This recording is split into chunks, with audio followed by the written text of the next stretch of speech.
Do you want a highlight that will stand out from the old mold? Rising Recruits is here for you. Professional title screens with easy-to-read important information, use of multiple camera angles, professional graphics that emphasize your skills for coaches to see, 4K and high frame rate cameras to capture all the action. Call, email, or visit Small Moments Productions online today.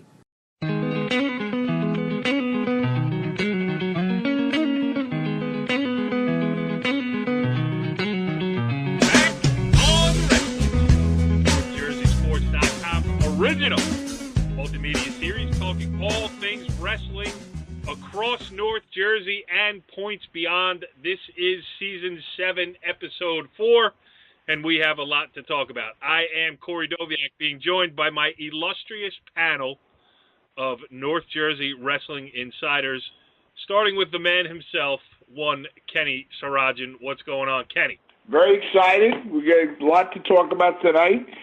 Bergen Catholics going against the best again. They always accept the challenges. We've got Coach Mike Rooney of Dumont. We've got to talk about Westwood's rise to power again and some tough wrestlers we've seen. So I'm pretty excited. Yes, I am excited too, and we will do the whole show with this. Kenny's in his boxer. Kenny is in his boxer. It's a very relaxed atmosphere around here. Is that correct? I got my jammies on tonight. I was just going to say, he might have his jammies on. I got my jammies on. That voice you hear is Pascagoula Valley head coach Tom Gallione, and I think that's all we need to know, Tommy, about Kenny's personal habits. Yeah, that's. I'll leave it at that. But, you know, good show. We're looking forward to a good show tonight. Yes, and then the prodigal son has returned. We missed you last week, Donnie, as you were out with the Bergen Catholic Wrestling program at the Powerade. We welcome you back here with open arms, the Pope of Bergen County Wrestling, Donny Spataro. What's up, Donnie? God bless all of you. Father, Son, Holy Spirit. Are you done, or are we going to do the second verse? Are you guys listening to Holy Spirit again? Oh, I missed something. Sorry. So Donny Spataro is back with us. Mike Atanasio, the Cardinal of Bergen County Wrestling, will be joining us shortly here. Before he does, though, we want to talk to Donnie. First, Donnie, we missed you. Second of all, you got some big things coming up this week with the number one ranked team in the state, the Bergen Catholic Crusaders, as you welcome in, amongst other teams, other local teams welcome them in, but Clovis, California is coming in on Friday to Bergen Catholic. So that's another interesting thing that you guys are doing. This is turning into quite a, I don't want to say a rivalry, but I guess it's a friendly rivalry with you guys going out there, them coming back here. Catch us up to speed on what's going on there. Yeah, I mean, we struck up a really nice friendship with the Clovis coaches out there. We had a really good last 2 years going out to the Doc Buchanan. This year we decided to try something different with the Powerade, and Clovis has decided, again, they had a great time coming to New Jersey last year, that they're coming back out. They'll be flying in tomorrow. Thursday, they'll be wrestling Del Barton and St. Peter's at Del Barton. Friday, they'll be at Bergen Catholic wrestling DePaul and Bergen Catholic ourselves. And then Saturday, they're off to a dual meet type tournament format to get some other matches in up in Ramsey. So it's a nice kind of like an exchange that's been going on the last couple of years. Yeah, and I don't know if you've had contact with the coach, or, I mean, obviously this is something that they're looking forward to if they're putting in this time, effort, and money to get here. I mean, and with Del Barton, St. Peter's Prep, yourselves, and DePaul, they're getting a good look at some high-quality New Jersey wrestling. Yeah, I mean, it's something different for them, and they had such a great experience coming out last year. They got some matches in before the Who's Number One competition. That, like I said, they decided to come back out this year and give it another try. Yeah, it should be good. Kenny, we made a note to ourselves as we were talking before the show went on the air to give the particulars of, the Facebook page and everything else, and then we get rolling, and we never do. So I'm going to do it right now here. The wrestling show here on NorthJerseySports.com has its own Facebook page. It's The Wrestling Show. Look it up. You can find old episodes there, and also you can hit us with some questions that you want answered by our illustrious panel of North Jersey wrestling insiders. We have a few this week that we'll get to later on. So, keep it coming. We love the feedback. And I also want to just make mention as well. Last week we did the show all about the BCCA tournament, which bears the name of the George Jockish BCCA Holiday Tournament, which took place at Hackensack a little bit over a week ago. And George Jockish himself, the man who the tournament is named after, sent in a nice email saying that he listened to the show and he was, keeping tabs on what was going on through the wrestling show here. So we appreciate his feedback for sure. And Kenny, that's pretty cool. George Jockish himself emailing about the George Jockish tournament. George, we all know George for a long time. He was Bill Pally and the old timers like John Began and Charlie Gunner started the tournament, but it was George who really took it to the next level. So George, for years, he put his life and heart and soul into it, and he keeps in touch with all of us, and that's really very special. So don't forget to ask questions on the Facebook page, folks. And Donnie, I got one last question for you about the Clovis thing. They come out here and they wrestle all these matches, and they go after anybody that'll wrestle them. And we're going to talk to the Clovis coach hopefully this weekend. But Donnie, do you notice a distinct difference in their style of wrestling versus what we see here and there, or am I just spitting in the wind here? No, you could see a little bit of difference possibly, but it's all the same. When we've wrestled out there in California, you see a couple little different things here and there, but I'd say it's all the same. All right. Before we go on to something else, we do want to give props. And one night we should do make a note, Corey. We should do, Where Are They Now college things. But Donnie, you just shared with us some nice news about Nick Suriano, and he got a distinct selection this week. You want to tell us about that? Yeah, he was selected by Tom's College Athlete of the Week for his 2 wins over the weekend. He wrestled the number, it depends again on the polls, number 4 guy, the 4th guy, and the 5th guy in the nation, pretty much back to back, a day away from each other. So I mean, in his short period of time, he's beaten already like 2 number 4s, 5, 6, and the list just goes on. It's incredible what he's doing this year as a true freshman. Suriano's going to win the Natty. I've been saying it all along here. That kid refuses to lose. Donnie, have you, stay in touch with him? I know you follow him closely. I mean, have you gotten a chance to talk to him? Yeah, I'll tell you, I've been lucky. His first college match, I went up to West Point, and I got to talk to him up there. Following 2 weeks later, he was down at the Keystone Classic at the University of Penn. So I was able to spend the day with him down there. And, yes, we stay in touch. We'll text back and forth a couple times each week and stay in touch and, just find out what's going on and how he feels and what he's doing at the time. Yeah, it's really cool, too, to be able to follow. I mean, we've followed a bunch of kids here over the years, but also, good things going on down at Rutgers. But to know a kid like we followed Suriano, and Donnie, obviously you coached him, so you have more knowledge than anybody, but all of us got to see him up close and personal in what was a historic run through New Jersey high school wrestling, and just to see him, I think is he 8-0, Don, or is he 10? I think he's 10-0 now, counting the 2 matches that just took place last weekend. Yeah, 10-0 at that level of competition is really crazy for a freshman who walked into Penn State and said, "You know what? I'll take this spot and keep it." Yeah, and he's currently ranked 3rd in the nation right now. So I mean, he really worked his way up. They made him earn it, in the rankings, and he's proved he's proved the rankings right. He's right on top there, top 3 right now. He has a big match coming up. I think it's the 20th. That'll be against Iowa, and he will be taking on the number 1 ranked wrestler in the nation. So that should be a real test. Yeah, and if you're trying to get tickets to that one in Iowa City, forget it. Sold out. Tommy, is this the part where you say we're very proud, Bergen Catholic holding the mantle for all of New Jersey wrestling? No, I think it's great with what Suriano's doing. It's impressive. Yeah. I'm excited to see that match in a few weeks. That'd be something else. Yeah. I find myself like checking out the Big Ten Network every now and again just to make sure I'm not missing any wrestling. And for a basketball guy like myself, that says something too. Boy, we've changed you, huh? Yeah, really. I was at the county wrestling tournament. I'm emailing with George Jockish.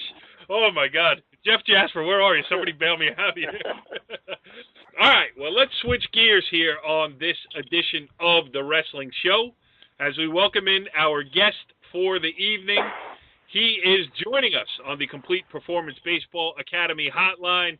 He is the newly minted Dumont Huskies head coach, Mike Rooney. Mike, thanks for joining us here on the Wrestling Show. Thanks for having me. It is our pleasure here as we welcome you into the cacophony that the Wrestling Show has become. Mike Atanasio has joined us on the line, too. So, we want to get your thoughts here, taking over the Dumont program. It wasn't 2 kids in the BCCA Holiday Tournament Final. That was good. Your first month at the helm here. Give us a state of the state on the Dumont Huskies. It's been a great experience and a challenge all in one. Right now we have our lightweights are tough. Our real tough kids are good kids. Our middleweights are getting better, and unfortunately we just don't have anyone to put on the mat up top. And we've had some kids that's not decided to come out. They decided to focus on other sports, football and baseball and their own personal training. But we'll see. We're doing what we can with what we have right now. And we got a lot of sophomores in the lineup, a lot of kids wrestling for the first time in a varsity lineup. And everyone in the room is getting each other better every day, getting our numbers up, getting freshmen out there who haven't wrestled before, and just trying to keep our numbers high in the room just so next year we can come in here with a lot more potential and get ready. This year we're really going to focus on the guys that are going to take the mat every single night, all 12 of them, and see what happens. We're not going to beat, we're going to take our lumps across the board against, some pretty good opponents this year. But we're not going to back away. We're going to try to go down and wrestle some tough teams and wrestle some tough competition. Obviously will get you better in the long run. So that's what we're going to do. We're just going to keep grinding out matches and give it our all every night. Yeah. Well, Mike, you're joining the show here late, so I'll go to you first. You've been through it recently at Westwood, and now you guys are off and running here. You got some advice, they stick to it. Go ahead. Well, I think they have the right guy because I've known Mike for a long time. I know he's a really good wrestling guy. I know he's very positive, and I also think that he's got a real passion for the sport. So, Mike, talk about the long-term plan because I think you're on the right track. You're going to work hard with the guys you have and try to build and do what you can this year. You're going to take your lumps dual match-wise. So, tournament-wise, you guys can hang in there with some really good teams. Talk about the future of the program and how you want to get to the point where, that you're talking about a team that's, ready to win matches as a dual match team. Oh, absolutely. Just, add what you say. We are, obviously I'd rather go into a tournament every weekend now than go into a dual meet or a quad, but, right now, every night, every Tuesday and Thursday, I'm working with the junior program, getting in there as much as possible. After our guys are done lifting, I'm getting up top to the junior guys and just kind of giving my input on certain things here and there. I don't want to step on anyone's toes, and they realize that, but they're letting me come in there with open arms. I've locked down a few things during the year where we're going to get some junior wrestling throughout the year, get the 8th graders into some qualifiers, into some tournaments, get them with us in the summertime wrestling, go to the Riverdale duels like that, up here in Bergen County, go down to the war at the shore, try to expand their wrestling as much as possible just to get them mat time, because they after junior wrestling is over, a lot of them don't do much. So if they can stay locked into the program that we're trying to build there and, work around their other sports, I think getting them as much time on the mat and down at TCNJ or Rutgers, wherever we decide to go this year, is where we're heading. And, a lot of these guys haven't done a lot of summer team wrestling, so the team part is really is the first time this year that they're actually trying to cohese as a team, and they're understanding now what a team really is, and that's what people want to be a part of. It's not always the winning they want to be a part of. They want to be about good guys that are trying to do something together. And we got 2 guys with the Manginellis, and unfortunately Mike's the senior with Vitri, but we got 2 young guys who are just trying to get as many guys out as possible. And once they step in the room so far, they've all stayed.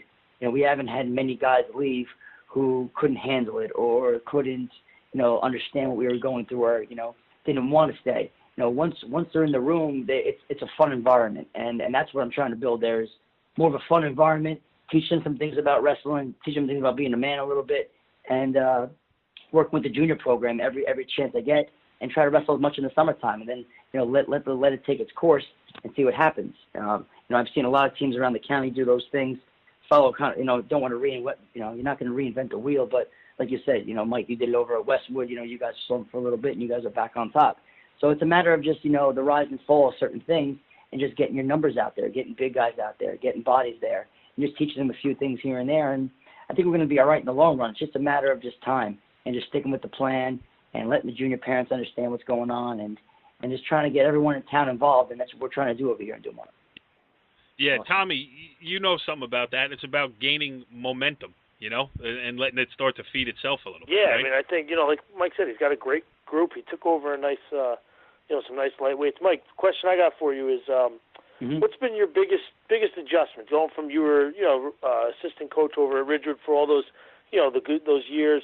You guys had some quality teams. What's been, personally, what's been that biggest adjustment? You come over now, and now you take over the program. What have you noticed that you're like, oh, maybe, wasn't aware of this, and this, or, what kind of hit you that you're like, wow, I got to really, focus on a few other things?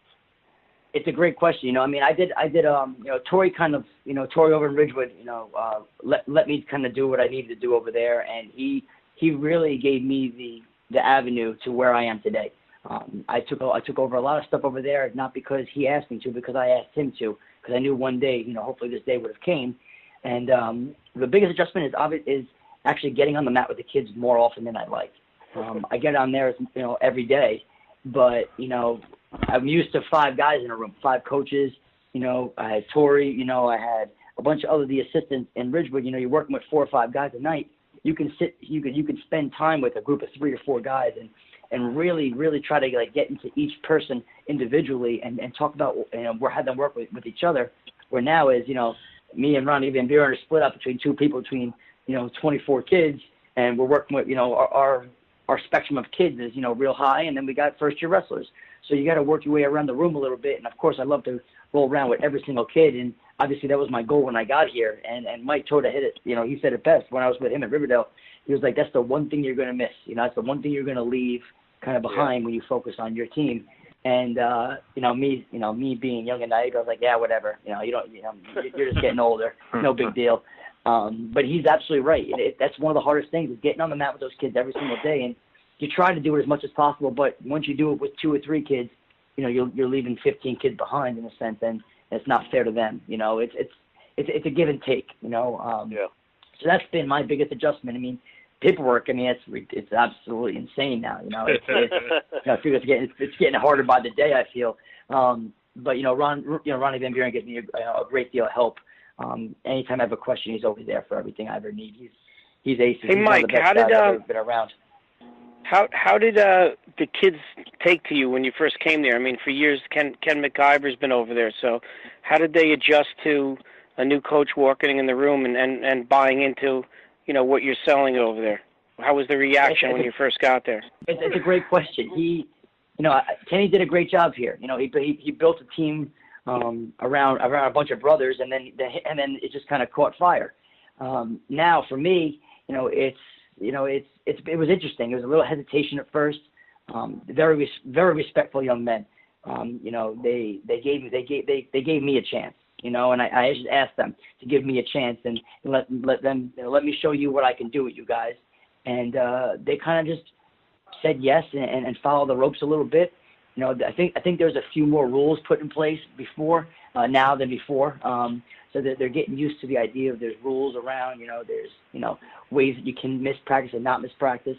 But I think it's been an adjustment for them, and I think they've responded incredibly.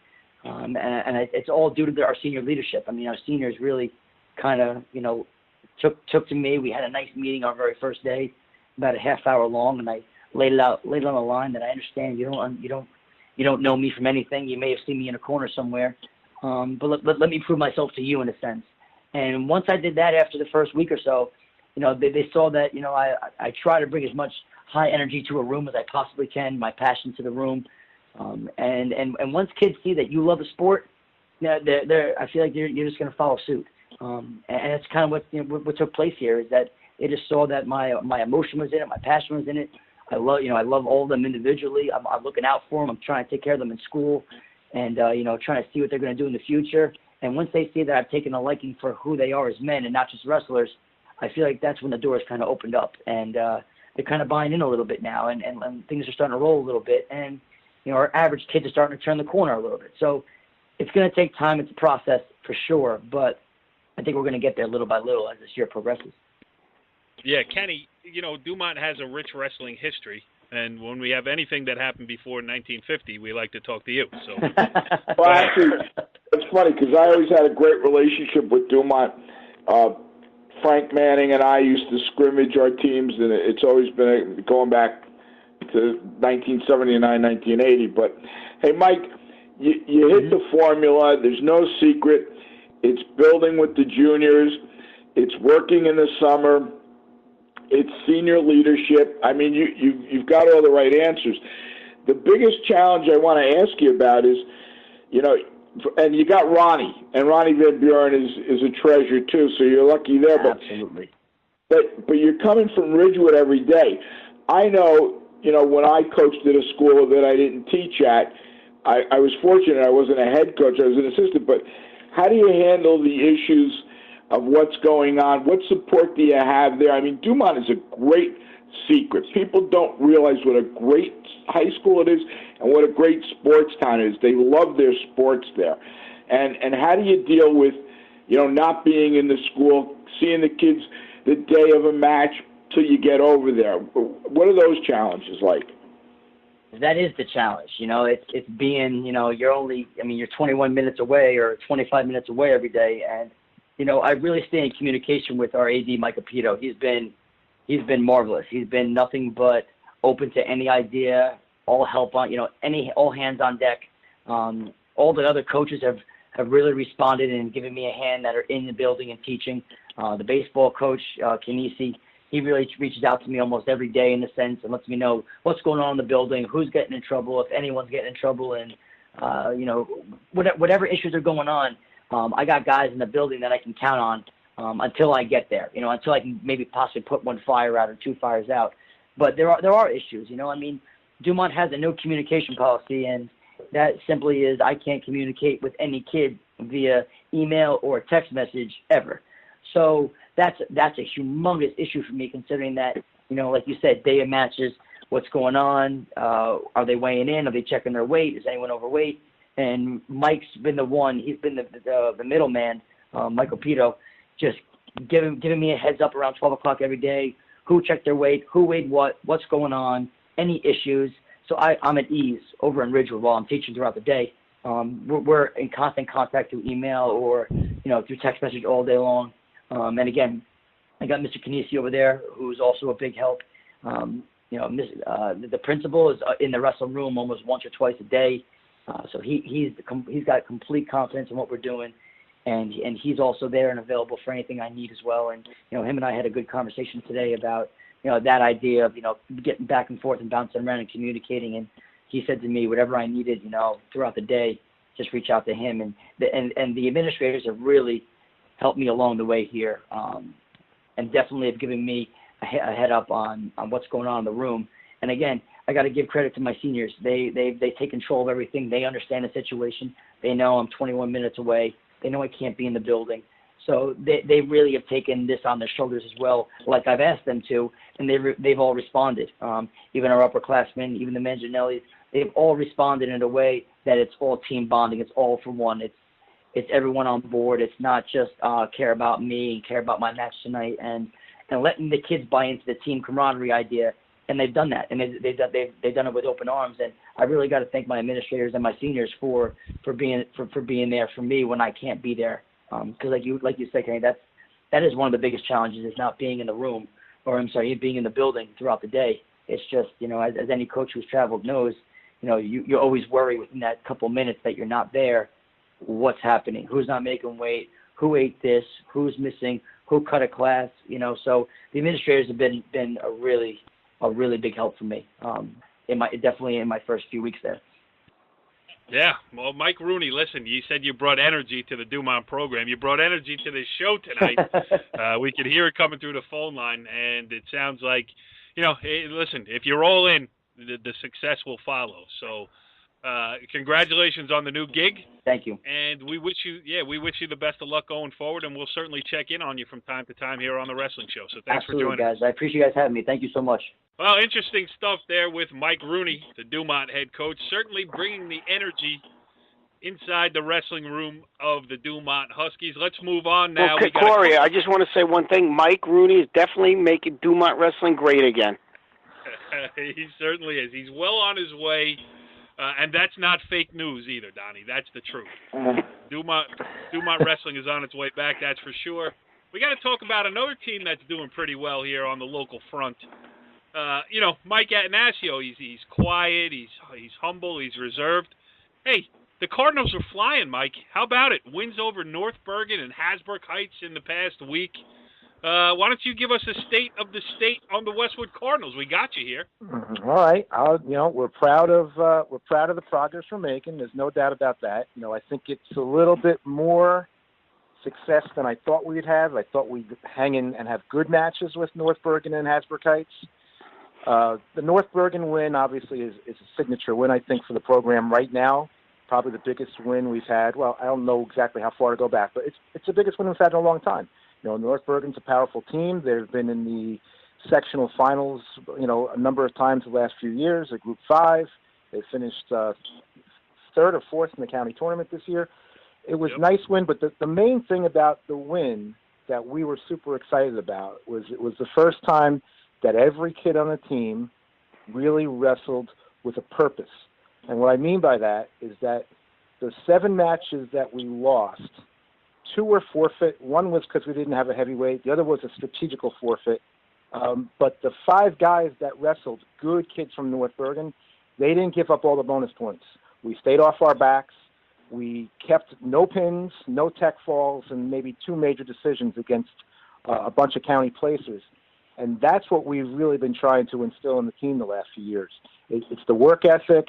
It's the sort of positive approach that you're getting better every day, that you measure yourself not just in wins and losses, but by the quality of your work every day, and that your work ethic is going to produce results. But it was great to see the kids really into kids not getting pinned. Like, kids were coming off the mat, like Zach Harris, who puts a ton of time into the sport, and took 7th in the county. But we were so excited that he took Yusuf Salem down in the 3rd period, who's ranked in the state. He not only didn't get pinned by him, but he actually was out there, making it a very interesting match for us. He got high fives coming off the mat. The kids get it, and it wasn't just the coaches that got it. The kids got it. And it was a nice win for our program, so we're happy. And then when you beat a team like North Bergen, all of a sudden you don't look at Hasbrook Heights and say, let's keep it close, and you start going, well, let's go beat them. So the mentality changes a little bit. So I don't want to talk too much about Westwood right now, because I know Coach Castellini wants to come on sometime soon, and he'll tell you more about the individuals that are really making a difference in the program. But, we're excited about some of the progress we're making. Paul Castellini, if you are listening, you are booked for next Monday night on the Wrestling Show. We can get into it a little deeper. All right, Kenny, take over. Well, I think we've talked about a lot of things, but Mike, you've done a special spot for us tonight. Let's get your top 10 teams that are wrestling this week. Now, wait, I didn't get a chance to prepare a good sounder or anything. Let me just look in here and see what I can find for our brand new feature here on the Wrestling Show, our brand new top 10, and I will tweet this out with news that the show is posted. But I got this is weak, but we'll do the best we can.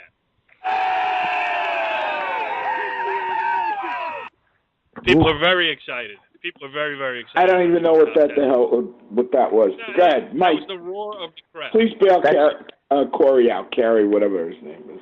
Wait, let me try one more. Did I go to the Bergen Catholic match? No, just the after party. You like that one better? An oldie but goodie, yes. Come on, Mike, let's go. All right, Kenny. That's what you call production value. Thank you. You got it. Okay. So this is what we have here. We haven't talked about this. All right, we talked about doing it. But what I want to do is set my tentative top 10, and I want to hear your guys' comments and see where I'm wrong, tell me where I'm right. So We're looking at, just to let the people out there listening know, the listening area is Bergen, Passaic, and Hudson County. So my starting top 10 right now one is Bergen Catholic, and Donnie, this is a great time to tell us that your team is 1-0 because you've only had one dual meet.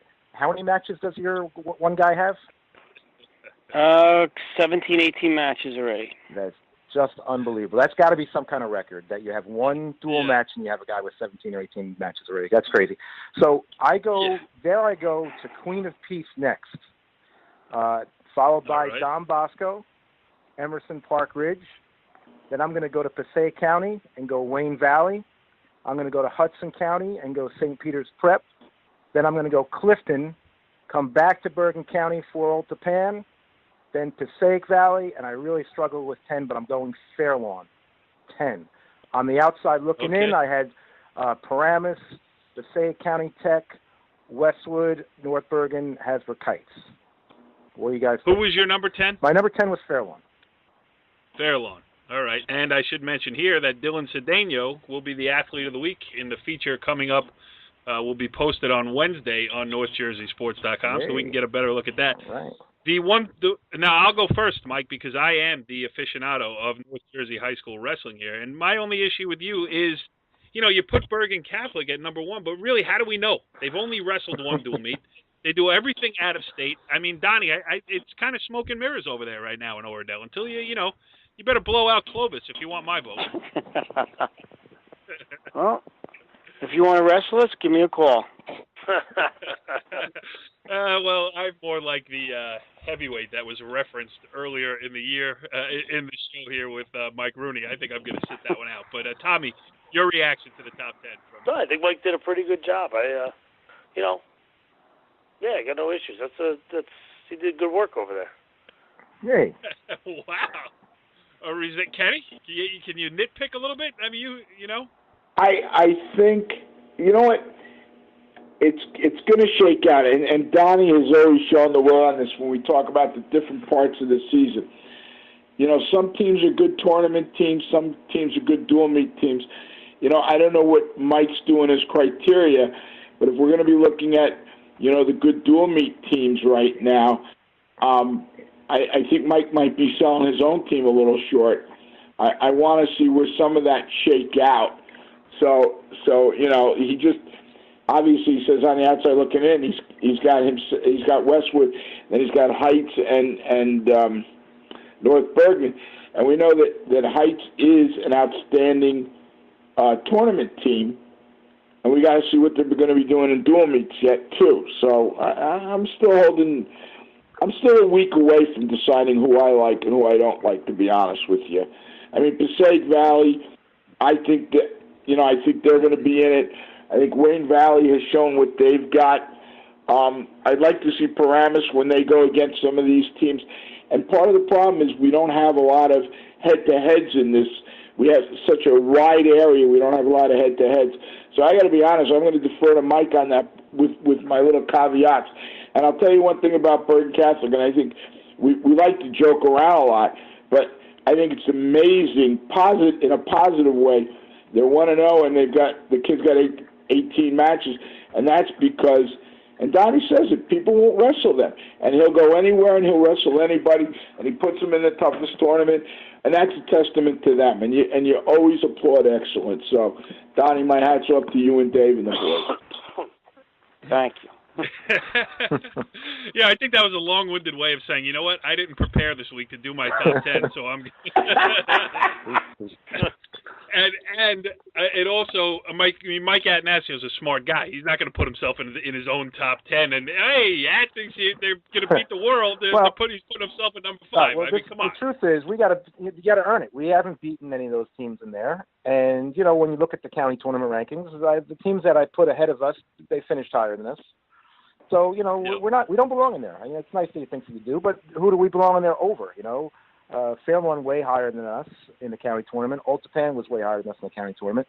But Kenny made a very good point that dual teams are much different than tournament teams, and Hasbrook Heights is an amazing tournament team. They're like probably one of the best examples you're going to find of the gap that can be, present between a dual match team and a tournament team, because they just have terrific kids, and they have some spots where they don't, traditionally score so many points. You know what I mean? I'll tell you what I'll do. I'll issue the challenge to people who are listening to this. You guys send to our Facebook page. Don't send us whole top 10 lists, but tell us teams you believe belong in our top 10. I'll send that challenge out to people who are listening. Yeah, or send us your top 10 list, and we'll see how I noticed that our top 10 list is very non-public heavy at the top, and as Donny Spataro likes to say. Listen, all you public schools. Right, Donny? All right. Kenny, so all this conversation, I believe, leads us into a couple. Mike, we got a question on Facebook a couple weeks ago, again, at the Wrestling Show on Facebook, and that leads us into this little bit of a sounder. Here we go. Because sometimes when taping late at night, Kenny Surajan gets tired. Because sometimes he tries to think and nothing happens. Because sometimes his question just ain't that good. This time, it's Mike Atanasio's Question of the Week. That's good. See? That was good. See, Go ahead, Mike. That's production value. All right. Fantastic. Working hard here on the Wrestling Show. There's no doubt about it. All right, well done. So our question of the week stems from a really interesting interview that Rick Thompson did, legendary coach Rick Thompson, who spent many years at Phillipsburg and now is in Eastern Pennsylvania, winning everywhere he goes. He said that quads are killing wrestling and that they are not well attended. People don't get excited about all day of quad wrestling, and that we are missing the real excitement of wrestling, which is a dual match, which is usually on a Friday or Saturday night, and just two teams going at it in front of a huge crowd, and really focus on one match between ideally two evenly matched teams. And I think that brings our question of the week. What do you guys think? Does he have it wrong? Because there was a trend maybe about 10 or 15 years ago where every AD and every wrestling coach, it seemed, brought into the idea that quads are the way to go. It's 3 matches a day. It gets you ready for districts. You get 3 matches for one weigh-in, and everybody loved it. But now we've done it for 10 years, 15 years. What do you guys think? I like to do it this way. First Donnie, then Tommy, then Kenny. What do you guys think? I think quads serve a purpose. I mean, when I was in high school, there was no such thing as quads. And it was just mainly featured matches on Wednesday, depending on your league, was Wednesday or a Saturday night. And it was, all those matches were very highly attended. But, then again, it was different times. I think you can wrestle quads maybe with teams that maybe aren't your rivalry or a league match or whatnot. You can wrestle quads that maybe the teams aren't the matches and as important, and maybe for attendance-wise, you could feature a match against, say, for a league championship or a county championship or so on, or like a rivalry like Emerson Park Ridge and Westwood, which is, used to be highly attended on a feature match. So I think, again, quads do serve a purpose because the match limits are a lot higher today than what they used to be. So in order to get that match limits in, people do have a lot of quads on their schedule. But I still think that it would be nice to throughout the season, if you do have a big match with, say, another town that's your big competition, or it has always been like a tradition type of match, to save that maybe for a Saturday night and as a feature match. Tommy. I think, Donnie hit on a few good points. I mean, they serve a purpose. They help you get to your match limit. They help you, in my eyes, maybe get, a Saturday, get out of the area. If you try to find teams from Western Jersey or Central or something that you might not be able to do during the week because of travel restrictions after school and the length and stuff like that. But I think they aren't well attended. That is true.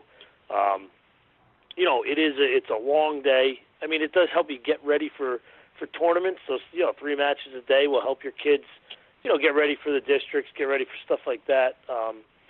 But I do think, we've definitely had a shift. We'll leave a Saturday or two, where maybe we just have a duel or we have something going on. But we started shifting. We shifted the Pascack Hills match from a quad to a dual meet. We changed Emerson to a dual meet this year. It was a good attendance. It was a good crowd. So certain matches like that, I like having as just duels. I also think when you get into quads, you get into, a kid weighing in at this weight for the, first team you're wrestling is better. But then when you wrestle teams 2 and 3, it might be better for a certain kid to weigh in, up a weight and then move him up an even higher weight class based on matchups. So I think you really almost, depending on who you're wrestling, you have to pick and choose kind of, which team, which matchup you're gonna go with that day. And I think there's a lot into it. I've kind of shifted away from a quad every Saturday or try every Saturday. I try to leave a few open, but that's just my feelings. How do you feel about it, Kenny? Well, I think you guys put together a nice balance, and for a while there, one of the differences I had with Tommy was we were booking some dual meets on Friday and then a try or a quad on Saturday, and I think we learned to back off of that. I do agree with what Tommy said about if you're going to do a quad, do it from out of the area. Go someplace else where you can travel, get in 3 matches against teams you normally wouldn't wrestle. But I do want to see Emerson Park Ridge versus Westwood on a Saturday night with fights in the crowds like the old days. I am excited that Thursday night. Look, Pascack Hills is coming in. They've won 5 in a row. So there'll be a tough match for Tommy in Pascack Valley. That should get everybody excited. I'm glad we took the Emerson and the Pascack Hills matches out of that quad we were doing over at Emerson. So I think it's good for wrestling to have that one-on-one excitement of the night in places that we know you can build that. So that's my point of view. Mm-hmm. Well, yeah. I also think to touch on what Kenny said, you also gauge it on the team you have too. Like Kenny said, we were doing the Friday and then a try or quad Saturday, but then we hit a stretch there about, maybe 7 years ago. We were very young, and we said, this group can't handle a Friday duel into a try or quad Saturday, so we pulled back on a few. And now this year, I think eventually we get underway in the next week or so. I think our team, we have Friday matches and then tries or quad Saturday, but I think we have the group that will be able to handle it. So I think it also depends on the type of team you have as well. Yeah, you need some numbers. And the other thing that's going to be interesting is I think with the new districts, we are going to see almost every district now is going to be a one-day district. So these kids are going to have to be ready to do 3 in one day. I think there may be 1 2-day district around left. Hey, listen, very thought-provoking question of the week, Mike Atnas. So, Corey, would I prepared to answer that freaking question? Kenny, listen, you do a great job. Don't get sensitive, all right? The wrestling show is what it is. If you can't take it, just rub your schneck against a dial, against your dial pad, and very nice. Keep the feedback coming here on our wrestling show page, The Wrestling Show on Facebook.